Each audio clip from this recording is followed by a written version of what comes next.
So the layer structure, again, at the moment is ultimately the way that I would have had it set up in Photoshop. The same approach, unfortunately, does not work in Pixlr, so I'm going to need to do a little bit of rearranging. I've got all my various pieces and parts turned back on, and at that point I can't see the Caprisun girl, I can't see the background, and so forth. We're going to be putting the background on top of everything else for our final version. Our splat is only being used to help us make a selection. So my final layer structure is going to end up being what in my case is currently called New Layer 2, which is my quote background. It just has to be on top. Below that is my splat, and below that is Caprisun Girl. I'm going to go to my splat layer. I'm going to temporarily visually turn off my background layer so I can see my splat. And if your splat has the same issue that mine does, meaning it has some black bits that stick beyond the edge of the main splat shape, you're going to need to do the selection in the way that I'm about to. So I'm going to grab the magic wand. It looks truthfully like a capsule with sparkles around it, but it is meant to be a wand. I'm going to click on the white area around the splat, and it's going to select pretty much everything around it, but not the splat itself. And I had to add the bottom right hand section to mine as well, because the two little army pieces that stick to the edge were keeping that part. I did that by clicking with the magic wand a second time while holding down the shift key. So now everything but the splat is selected. If I were to delete right now, I would be able to delete away most of the white stuff, but that's actually not in this moment what I'm trying to do. I want to end up with the splat as my selection. So I need to go up to my select menu and I need to choose invert selection.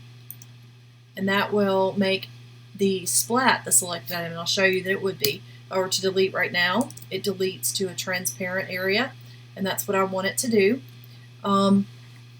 So that's good, but I need to do one more thing. I need to remove the little stripe that's at the top and the bottom that wasn't pure white.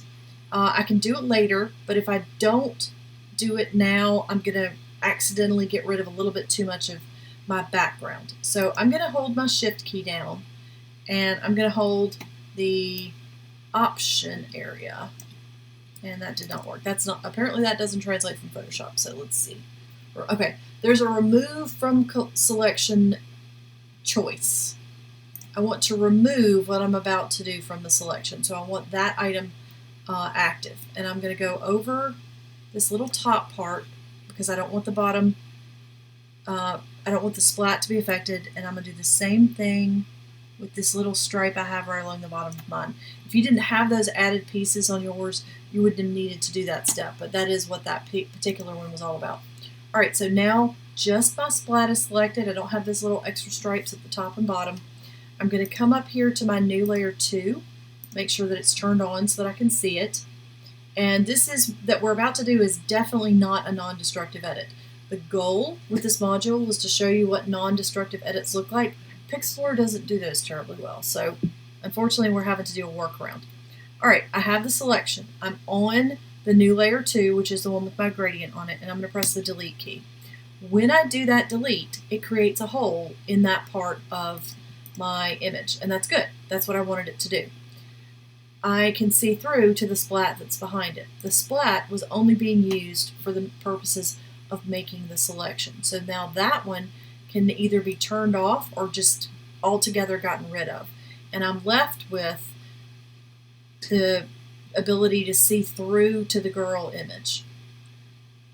And so we end up with the same or very similar effect to what we would have gotten using a mask on the girl layer, but in our particular case we actually created a hole in the quote background layer to achieve the effect. You're going to save this one. A PNG is fine. You probably won't necessarily, I think it actually will let you do some other ones. So let me see what our save choices are. If I choose save, it'll let you do PXD. PNG will be fine. So do PNG, give it a name that you'll recognize, and then you're going to click on the download option to save it to your computer. And you can obviously then upload it from there.